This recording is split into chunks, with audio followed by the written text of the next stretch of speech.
خالد محمود صاحب، یہ ہماری جو کرکٹ ہے اس وقت وہ سمجھیں اپنے پست ترین مقام پر پہنچ چکی ہے۔ کل جب ہم امریکہ سے بھی ہار گئے، ابھی 2 ہفتے پہلے ہم نے آئرلینڈ سے شکست کا مزہ چکھا تھا، تو یہ اس ٹیم کو کیری کرنا آخر یہ کون سی ایسی مجبوری ہے جن چند ایک کھلاڑیوں کو پرفارمنس کے بغیر بھی مستقل ساتھ رکھا گیا ہے؟ ٹیم سے متعلق نہیں سوچا جا رہا یہاں پر؟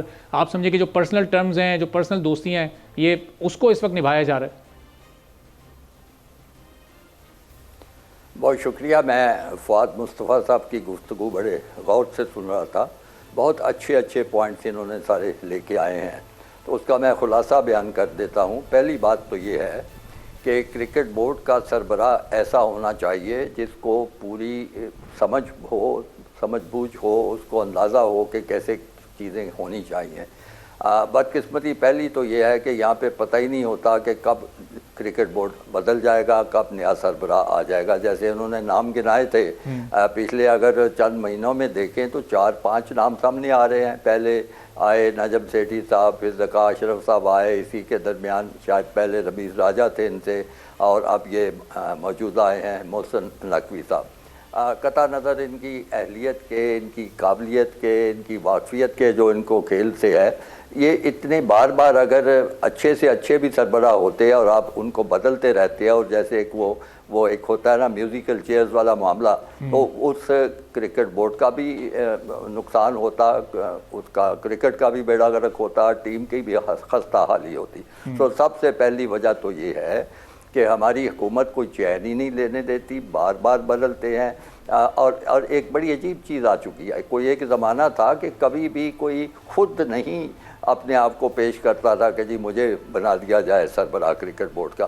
کیا آپ تصور کر سکتے ہیں، 4-5 نام میں جلدی سے لے لیتا ہوں، کہ آپ تصور کر سکتے ہیں کہ فدا حسن صاحب خود کہتے ہوں گے مجھے سربراہ بنا دو، یا عبدالحفیظ کارزار صاحب نے کوئی سفارشیں تلاش کی ہوں گی، لابی کی ہوگی، یا وہ جو تھے جسٹس کارنیلیس آئے تھے انہوں نے کچھ اس سلسلے میں تگو کی ہوگی، یا ایئر مارشل نور خان سے آپ توقع کرتے ہیں کہ انہوں نے کہا جی مجھے بناؤ کرکٹ بورڈ کا سربراہ، یا لیفٹیننٹ جنرل زاہد علی اکبر جن کے زمانے میں 92 کا ورلڈ کپ جیتا گیا، کیا انہوں نے کہا؟ ایسے ہوتا ہی نہیں تھا۔ جو بھی کمپیٹنٹ اتھارٹی ہوتی تھی، پہلے پریزیڈنٹ تھے، آج کل پرائم منسٹر ہیں، وہ خود تلاش کر کے کسی کو دعوت دیتے تھے کہ آئیں جی آپ اس کام کو، آپ اہل ہیں، آپ سنبھال سکتے ہیں۔ اب مصیبت یہ ہے کہ یہ کتنا ایک پرکشش عہدہ بن چکا ہے، پرکشش ادارہ بن چکا ہے کہ لوگ بھاگ دوڑ کر رہتے ہیں۔ باقاعدہ ہوتا ہے جب ایک سیاسی جماعت آتی ہے تو اس سے نسبت رکھنے والے صاحب جو ہیں وہ بھاگ کھڑے ہوتے ہیں، جب دوسری سیاسی جماعت آتی ہے تو اس کے کوئی پسندیدہ شخصیت آتی ہے کہ مجھے بنا دو، تو یہ سلسلہ چل رہا ہے۔ یہ بہت ہی غلط بات ہے، بہت ہی اس کو کنڈیم کرنا چاہیے۔ قطع کلامی کی انتہائی معذرت خالد صاحب، لیکن ظاہر ہے کہ جو پی سی بی کے ہیڈ کی یا چیف کی جو بھی جگہ ہے، وہ تو مینجمنٹ کے، ایڈمنسٹریشن کے ایشوز ان کو دیکھنے، یہاں سلیکشن کمیٹی موجود ہے جس میں سارے ابھی ماضی کے ٹاپ پروفیشنل، اس میں عبدالرزاق ہیں، اس میں وہاب ریاض ہیں، کچھ دن پہلے تک محمد یوسف بھی شامل تھے، اسد شفیق ہیں اس میں، تو یہ تو بڑے نام ہیں جنہوں نے یہ کرکٹ ٹیم سلیکٹ کی ہے، تو یہ ان پر بھی تو کچھ ذمہ داری عائد ہوتی ہے، یا وہ خالی جو پی سی بی کے چیف پر یہ سارا معاملہ ذمہ داری؟ میں اسی پہ اس پر آ جاتا ہوں۔ دیکھیں مجھے آپ کو یاد پڑتا ہے کبھی 7 رکنی سلیکشن کمیٹی بنی ہو، اور آپ کو یاد پڑتا ہے کہ اس 7 رکنی سلیکشن کمیٹی میں ایک نان کرکٹر بھی ہو کہ جناب یہ آپ کو ڈیٹا دے گا اور یہ کمپیوٹر کا کام کرے گا؟ آپ کو یاد پڑتا ہے، پاکستان چھوڑیں دنیا کے کسی خطے میں جا کے یاد پڑتا ہے کہ بغیر کسی سربراہ کے سلیکشن کمیٹی بن گئی ہو؟ آپ اسی سے آپ غور کریں، بنانے والے کی عقل کی داد دینی چاہیے۔ میں سمجھتا ہوں کہ اس کو کوئی بڑا اعلیٰ اعزاز دینا چاہیے کہ اس نے ایک ایسی نئی چیز ایجاد کر دی ہے پاکستان میں، جیسے کوئی ایک سائنس کی ایجاد ہوتی ہے۔ سربراہ بھی ان اناؤنس تو ہیں، اناؤنس سربراہ کوئی نہیں ہے، لیکن ان اناؤنس تو سب کو پتا ہے وہ کون ہے سربراہ اس سلیکشن کمیٹی۔ جی اناؤنس کوئی نہیں ہے نا، اناؤنس نہ، اور آپ کو شاید پتہ ہو، میں نے خاص طور پہ یہ معلوم کیا تھا کہ بھائی یہ کیا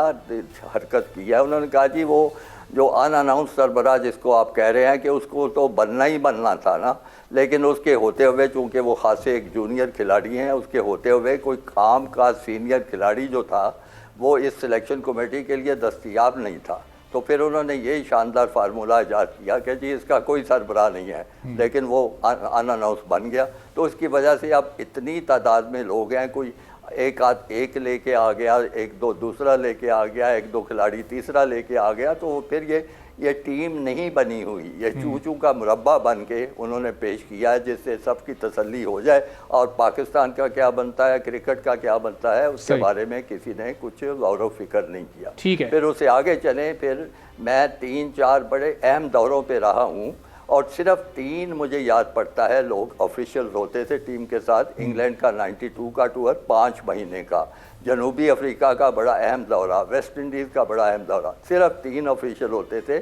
ایک مینیجر ہوتا تھا جس کا اوورال سارا بندوبست, ایک کوچ ہوتا تھا, اور ایک فزیو ہوتا تھا. 3 کے ساتھ ٹیم چلتی تھی اور بڑی ٹھیک ٹھاک چلتی تھی. اب آپ 15-15 16 لوگ ٹیم کے ساتھ بھیجیں گے تو وہ تو ایک مسائل کا انبار ہوتا ہے. میں نے کئی دفعہ کرکٹ بورڈ کے لوگوں کو سمجھانے کی کوشش کی ہے کہ جتنے آپ فالتو لوگ بھیجتے ہیں اتنے ہی آپ مسائل ساتھ بھیج رہے ہیں. یہ سب کیا گیا ہے. پھر اس کے بعد آپ ٹیم کی تیاری پہ غور فرمائیں کہ جا کے کھیلنا انہوں نے امریکہ میں ہے, ان کو کھیلنے کے لیے آپ انگلینڈ میں بھیج رہے ہیں, جہاں سے دعوت آ گئی. ایسے ہوتا ہے نا جیسے کوئی بالکل تیار بیٹھا ہوا ہے کہ کچھ کہیں سے خدا کرے کوئی دعوت آئے اور وہاں پہ ہم کھیلنے کے لیے جائیں. آپ یہ سوچتے ہی نہیں ہیں کہ کن حالات میں آپ نے کھیلنا ہے, کس قسم کی دعوت کو قبول کرنا ہے. کہاں انگلینڈ کی کنڈیشنز, وہاں پہ ابھی ویٹ ہے, ان کا سمر شروع ہوا ہے, کہاں ان کی موونگ گیند, اور کہاں ان کے حالات فرق, اور کہاں انگلینڈ امریکہ میں جا کے آپ نے کھیلنا تھا.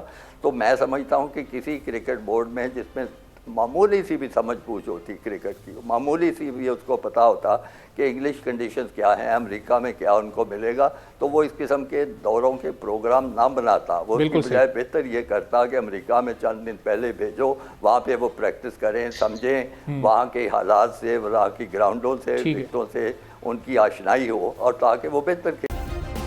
سبسکرائب کریں اور بیل دبائیں تاکہ کوئی خبر رہ نہ جائے.